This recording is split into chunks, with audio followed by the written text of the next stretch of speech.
Shalom shalom akunzi b'ikiganiro intahe yubaka n'umunezero mwinshi gusubira kubana namwe muri iki kiganiro nk'uko mama mubikurikirana. Uyu munsi tugiye kumva intahe iryoshe cyane ya famille pastorale, aho tugiye kumva ukuntu Imana yagiye irarinda isezerano. Imana amasezerano igenda iduha, muri ayo masezerano hagacamo ibihuhusi canke ibibazo bitandukanye, ariko Imana igashitsa isezerano. Tugiye kwakira famille ya Pasteur Anaclet na madame wiwe, aho bagiye kutuganirira ico Imana yabakoreye nyuma y'ibihe bitari vyoroshe kugira ngo iryo sezerano rishike. Karibu Pasteur Anaclet na madame Anne, karibu cyane. Murakoze cyane, ndasubiye kubakengurukira gose ubwo kudutumira. Ego ni n'ubuntu burya gushinga intahe ivy'Imana ikora nk'abari gwacu, Imana igomba kuvyigisha n'abandi. Ico tuntubana ngo dushinga intahe Imana ingene ikora ibikomeye mu mitima y'abera. Murakoze. Madame Anne, karibu cyane. Murakoze cyane, turanezerewe kubana namwe kandi twizera neza yuko hariho benshi intahe yacu itagufasha. Imana ibagirire neza. Amen. Muti none intahe yacu ihagaze kuki? Ni isezerano ry'Imana yasezeraniye famille meje kubabwira, baheje kutwidondora. Reka nakire ndabakire batangure batuganirize mbere iryo sezerano ryari rihe, ivyo bihe baciye mu mbega vyagenze gute. Karibu cyane mutuganirire. Murakoze. By'ukuri twebwe tugira urugo, twaragize urugo nyine hama twitega ibibondo. Biragenda ko tavyiteze, iyo ntaye twarayishinze, ikibono cya mbere nticyabaho. Biratubabaza, turanibaza vyinshi, mbega Imana by'ukuri niyo yari vyabaye bibona. Ariko turabona ko tudakwiye kunigana n'Imana yemeye. Imitima yacu irakira, turakira ko Imana yavyemeye, turakira hama Imana duha ibibondo. Duha ibibondo, iraduha umwana yaje ari umuhungu, mu nyuma dukwikiza abana b'abakobwa babiri. Yego turabaho, urugo rwacu rwatanguye muri 2012 kwezi kwa 11 tariki 24. Urumva ko turaja mu myaka ya 14. Rero intahe yacu ihagaze ni hehe? Nuko twebwe nk'uko umuntu wese cyane cyane umuryango w'Ukristo dutahura Imana niyo irema, kandi burya ibibondo itanga ibitanga intumbero. Ni nayo izi abo Imana yifuza guha urugo ngo ruvyare rurere. Rero twebwe tumaze kubona duha umwana w'umuhungu hama hagakurikira abana b'abakobwa, twebwe twari tumva dufise icifuzo duhuriyeko ni hamwe mudamu wanje. Tutibuye rero hamwe Imana yodukundira canke hamwe Imana vyo bari byo bihimbaye, tukagira abana babiri b'abahungu n'abana babiri b'abakobwa, twebwe vyo duhimbara, vyo tunezera, vyo nezeza umutima wacu. Mugabo ntitwabivuga nko meya turafatanye navyo kamenga bitabaye hoba amatati hagati yacu n'Imana. Oya, mugo cyari cifuza, kandi ngani ko bimeze umuntu wese arabwira iki Imana ukuntu ashaka ibintu ko vyogenda atayitegetse. Rero twarabisengeye hama umwana twari dufise agira gatatu. Turavuga tuti nukuri hamwe Imana yodukundira turasabira akwirikigwe kandi haze wa mwana w'umuhungu. Muri kubisengera rero ndibuka madame ambwira ati jewe naronse message, Imana yampaye message. Ico nakoze ntumvije yariyo, nongera mfatana itariki. Yambwiye ati Imana yambwiye ko iduhaye umwana w'umuhungu.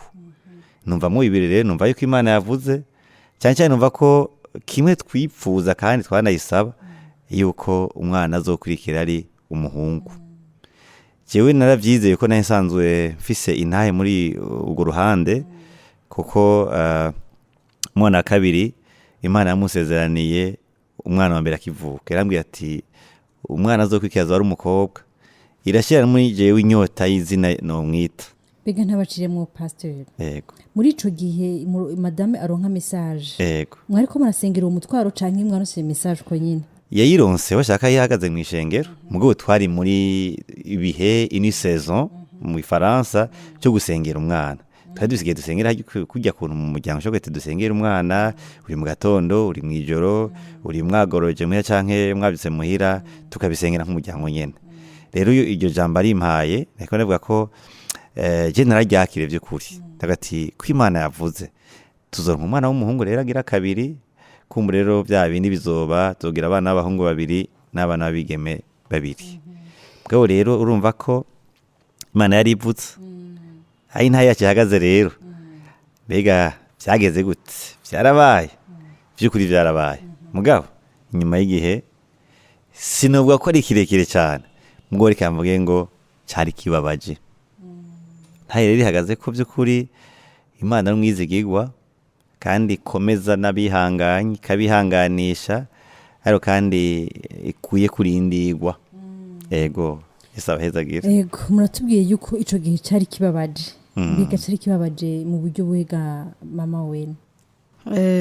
murakoze nk'uko umushinga ntaje bivuze twarahawe isezerano hari itariki 12 z'ukwezi kw'indwi 2020 ndingaha mu ishengero two turasenga hama numva ijwi rimbwiye ngo ndagusezeraniye umwana w'umuhungu ndahise ndabimubwira ariko iyo usezeraniwe ikintu wibaza ati bigiye kuba ati nyene ncenge ncinco cyasama yego nabona yiniteze ko nyene ngira ngo nk'inyuma y'umwaka nzo mfise umwana w'umuhungu ariko siko byagenze ibyo nari niyumvira ko bigiye kuba n'ingoga siko byagenze ahubwo byakurikiye byabaye bibi cyane igihe mpeje gusezeranirwa iryo jambo turavyakira turavyizera haciye haba nuvuga gutegwa mu buryo bw'amagara yego igihe cyose indigiyemwo ikavamwo yego ya mbere iravamwo ya kabiri iravamwo iya gatatu iravamwo iya kane iya gatanu by'ukuri ntibyari ibihe byoroshe kandi bose Imana yari yavuze kandi twari twabyakiriye mugabo novuga yuko isezerano ryatewe hari igihe umuntu aba ashaka kubivamo mugabo Imana ikabwira ati bandanya yego mbega none muri ico gihe wagiye uragira ivyo bibazo indembe ivamo gushaka ku ya gatanu mbega muri ico gihe nta mahane wateye Imana canke ntiwayivuga ati mbega ya masezerano ubwo sinihenze ntitwavangiwe byagenze gute ego harageze igihe niyumvira ati nshobora kuba narihenze ku ijwi ry'Imana mugabo ndibuka igihe cyose namubwira ati je numva umenga twobivamwo haheze nk'umwanya tuvuganye yuko tubivuyemwo utaza tumva izindi nkomezi mu mutima ukumva haje ikindi cizere haje ubundi bushobozi bushasha bugutuma usubira kwizera ryasezerano novuga yuko hari igihe nyene umwanya muto wamenga umuntu yobivamwo umuntu yihenze karacamwe mu vyiyumviro kavuga ati je ngira ngo ico cy'Imana arihenze ngira nije nibwiye mugabo ukaza wumva uronse izindi nkombe canke ubundi bushobozi canke ubundi gushira amanga ukumva Imana iguhaye ibindi vyizigiro bishasha ego mbega none muri ico gihe gapasta namwe ndababaze ibyo ku mama ntiba byoroshe mwarahawe isezerano muga ntiba byoroshe mbega none namwe mwarumva yuko mugifitiye confiance Imana kubwico yababwiye cyewe by'ukuri sinigeze navuga mera nk'ukeka kw'Imana mwizigirwa cyatara mwizigirwa kubishoboye itabishoboye mukabo nyene karacamwe ati none ryajwi ubwambe gusigina narironse ni we yarironse kandi icyo umuntu yironkeye niwe ashobora kumva ubushobozi cyazananye ahubwo nari ndiko ndatererwa canke ndiyumvira cyane ntahuzi nahange ndakubwira urazi ko cyafata n'amagara y'umukenyezi ntabwo ati none uyu muntu by'ukuri amagara yiwe ari karononekara sinshobora kuba ndiko ndaba umugabo irresponsable arega de son épouse shaka ko ariko ndaba umugabo atariko ritwarika n'amagara y'umukenyezi wiwe pegi ibyo kuvyara konzi ko iremwa ari Imana irishoboye yonyene igikorana ku by'ukuri ntitwari dukwiye kurondera ahantu tugenda badufasha bakadufasha ivyo kwibaruka tukabihagarika kugira ngo amagara yiwe none bizogarukira hehe urumva inda zivuyeyo ari 5 bica bituma abasada b'umubiri bagabanuka bironona amarangamutima y'umudamu kandi kurusha abagabo.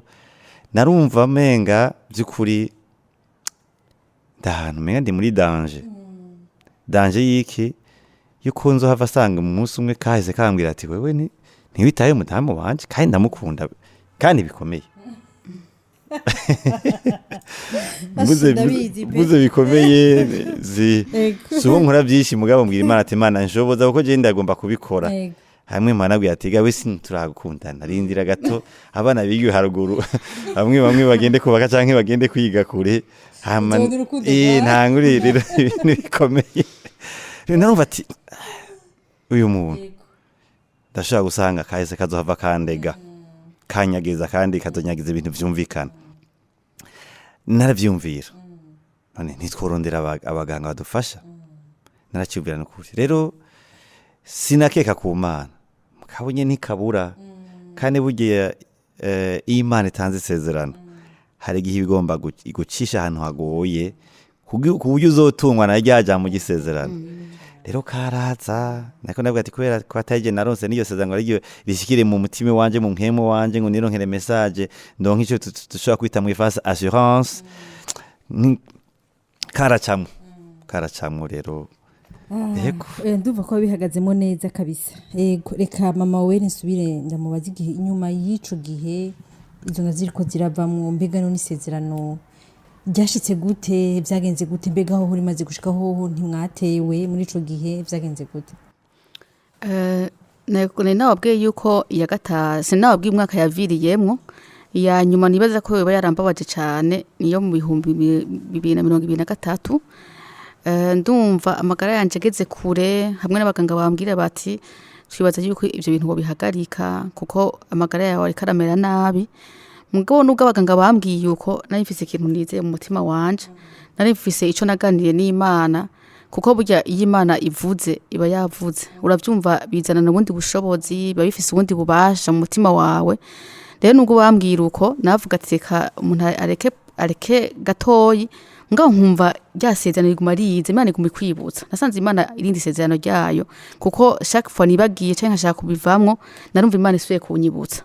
Rero hari mu bihumbi mugabo nsubiye inyuma gatoyi namubwiye ati je numva twobanze twobivamwo kubera Imana yibishaka n'ukuri ziba zigumamo ko niyo iba yaremye tumeze nk'ababivamo gato. Niho mu 2024 nko mu kwa gatatu yari yaduze mu gikorwa c'Imana mu cankuzo numva arambwiye ati hariho umuntu twahuye aranganiriza atara ego bari bazinanye mugabo ivyo bintu nta muntu yarabizi. Ivyo bibazo nagiye nta muntu yarabizi. Twabivugana twe nawe twabiganira twe nawe nayo magaraho yankika hose nta bantu babimenya kweri. Hama acarambwiye ati hari umuntu yanganije arambwiye ati hari ikintu wavuyemwo kandi by'ukuri Imana nta kinyegezwa kuko twari twavuze ati reka tubivemwo tubihagarike kubera amagara yawe ariko aramera nabi. Turavyumvikana mugabo urumva Imana yacu ni Imana nziza, ni Imana yo kwizerwa. Yisezeranye irashisa by'ukuri numwizigirwa. Twege nabwo twotegwa ntitubabizigirwa neza yoyo irarinda isezerano. Ijambo ry'Imana rivuga muri Timotheo 2:13 rabivuga neza yuko twe naho tubabizigirwa Imana yo yiguma hari umwizigirwa. Rero yatubereye umwizigirwa uwo muntu amaze kumuganiza mugati hari ikintu wavuyemwo. Hari ijambo riri muri Zaburi 127:3 riravuga ngo abana nizo ngabire uhoraho agaba imbuto zo munda nizo mpera atanga. Akimubwira uko tare ikintu wavuyemwo acaramubwira n'ijambo acaribuka yuko tuhewa kuvugana yuko ivyo ntitwobivamwo kuvuga amagara yanje. Acasura arumva izindi nkomezi uwo muntu avuga ati yego kweri n'ivyo ari ikintu twavuyemwo. Nibaza ko atamwaguriye ngo amubwire ingene vyagenze byose mugabo yamubwiye ati tujya ngaho Imana yakuvugishije. Mu nyuma amaze kumbwira uko ndavuga ati kinamuga ati kumbure Imana igomba kuri ikintu gushasha. Aho hari mu kwezi kwa gatatu 2024 nkoma saa 9 z'ijoro uwo musi nyene umva wari umusi bukeye nko mu saa 10 z'ijoro sanga yanyandikiye message ngo Imana yampaye amazina y'umwana w'umuhungu. Amaze kubimbwira ca ndavuga ha rero ko Imana yamuhaye amazina y'umuhungu ati kandi Imana yamumbwiye ko vyinshi. cyane numva ndasubiye kuronka izindi nkomezi nsubiye kuronka ubundi bushobozi numva ndavyakenda ati rero reka dusubire twizere Imana twambare izindi nkomezi turindire icyo Imana igiye gukora. Niho mu kwa gatanu nasubira kumenya yuko nibungenze, maze kumenya ko nibungenze kubera hari haheze imyaka nyene amangira ama fausse couche, navuga nti sinzi ko ntibyarengana premier trimestre, navuga ati mbe bashe ubuhoho bizogenda gute, ariko kubera Imana ari yamaze kuvuga nabyinjanyemo avec assurance, nararema nkumva yuko Imana izorinda ico yavuze, ubu ko ari Imana yavuze yasuye kubyivugira kandi ndazi neza yuko Imana izorinda iryo sezerano, kandi niko byagenze umwana twaramuronse. numva ahanini nomera nk'ubugaruka kuntu byagenze kuko c'est moi qui ai vécu la situation. Uso twari mu gikorwa kivuga butumwa, kandi icyo gikorwa kivuga butumwa nari nakiduze mu menga nanimvye ko menga nari kutaduga ivaye n'ibikorwa nari mfise ino mugabo nje ahantu ho kwijenya imitima, confusion en français, nduge sinduga ariko ndabona ko bikeneye ko nduga. Rero turaduga mu mucankuzo muri evangelisation. Rero mwijoro narafashe umuntu umwe tumaze twaganiriye igihe nshishi ndirubu ndashaka kubana yakumviriza abantu tukaganira. Rero ndaganira n'umuntu umwigeme nkuru kubikirana canke suite y'ivyo tumaze kuganira, turatretaje turavugana, taramusengera haya nyene tukanuye ko twavuze ngo amen, acambwira ati mugabo gapasa hari umwana hari ikintu we wahevye ntikigiki, ati umwana umwana guheba kuceta abana navyaye hanze, tagira ngo haraho navyaye hanze niko nafata minenegwe niyo bikunda kugorana, ariko kikaravuga nca mbona nibutse ryasezerano.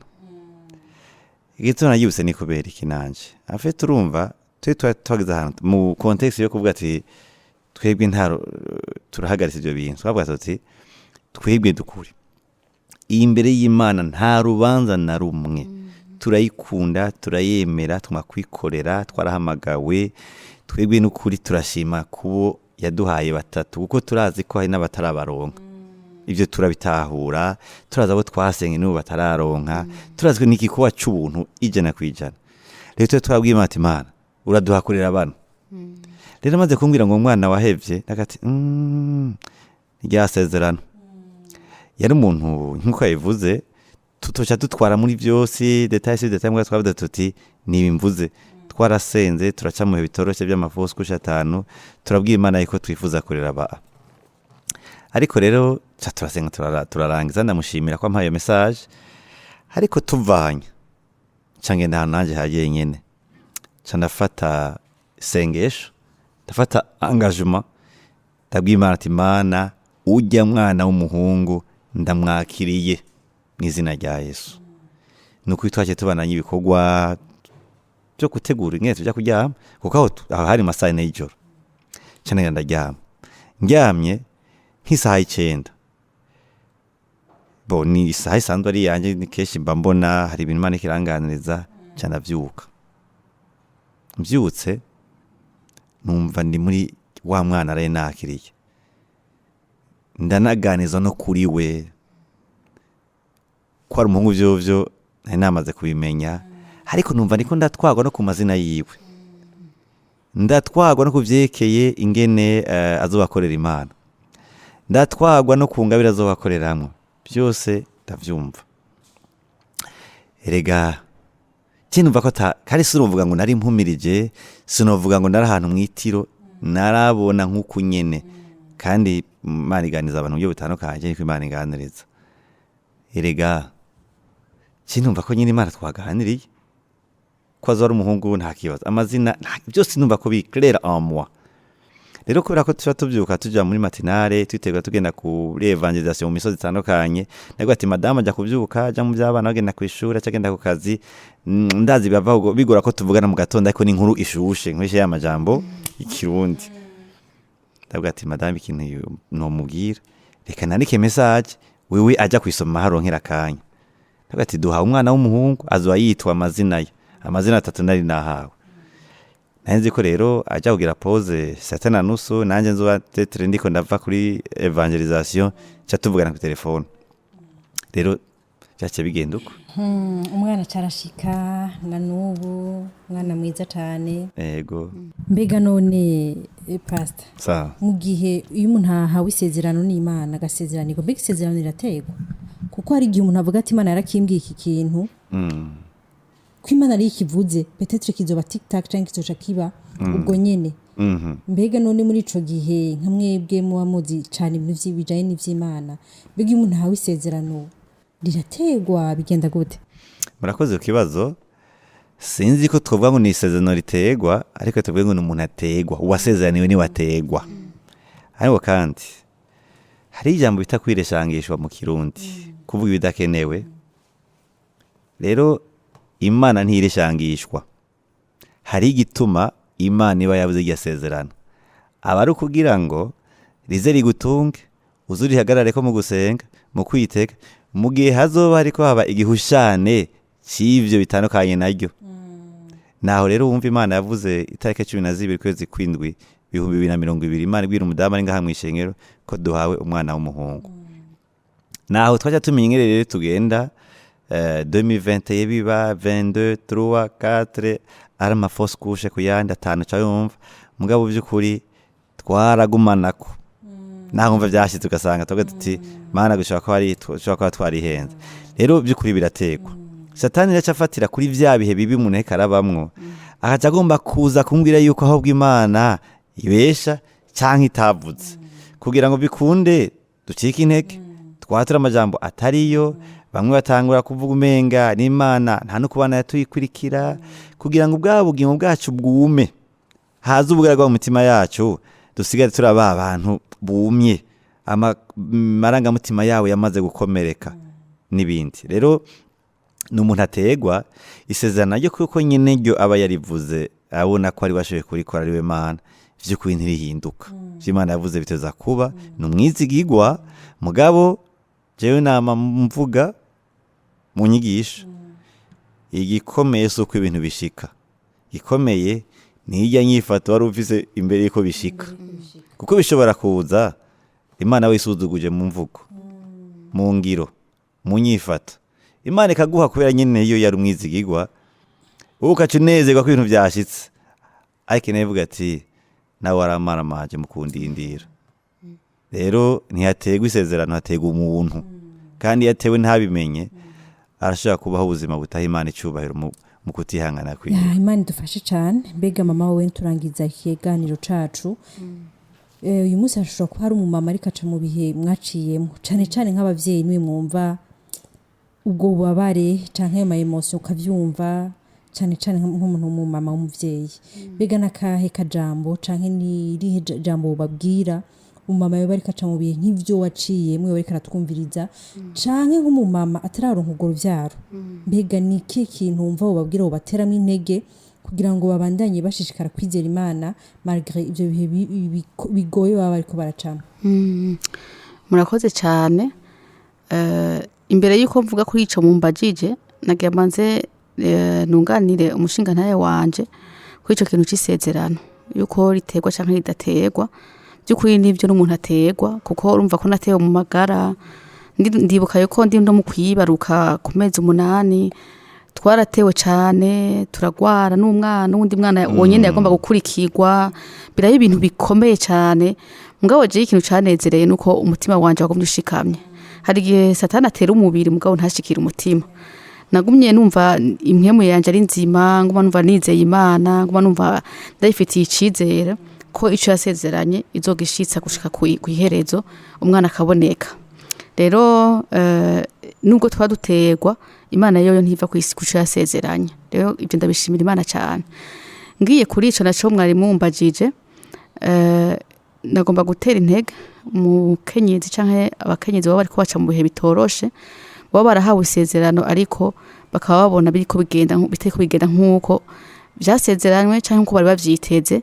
ndababwira yuko Imana ari umwizigirwa ko Imana ariyo kwizerwa kandi Imana ikora ku mwanya wayo ijambo ry'Imana rivuga muri Daniel 2 murongo wa 21 nawe numva no gusoma havuga ngo pastor nsomere ko ntambaye amarore jambo nanjye nkunda cyane ngira ngo yarikunze kubera ko twubatse iri jambo ndarikunda rwose umurongo wa 21 bitubwira ngo niyo ikuranya imyanya n'ibihe niyo ikura abami ikimika abandi niyo iha abanyabwenge ubwenge n'abakerebutse ikabaha kumenya. Iryo jambo rero ryarankomeje narigendeye ko cyane ndabinge yuko Imana ari ikuranya imyanya n'ibihe ko bino bihe yemeye ko ndabicamwo nuko yarizi yuko hari icyo ushaka uzonshikanako. Rero nagomba kubatera intege ndababwiye yuko Imana yacu ari ikuranya imyanya n'ibihe.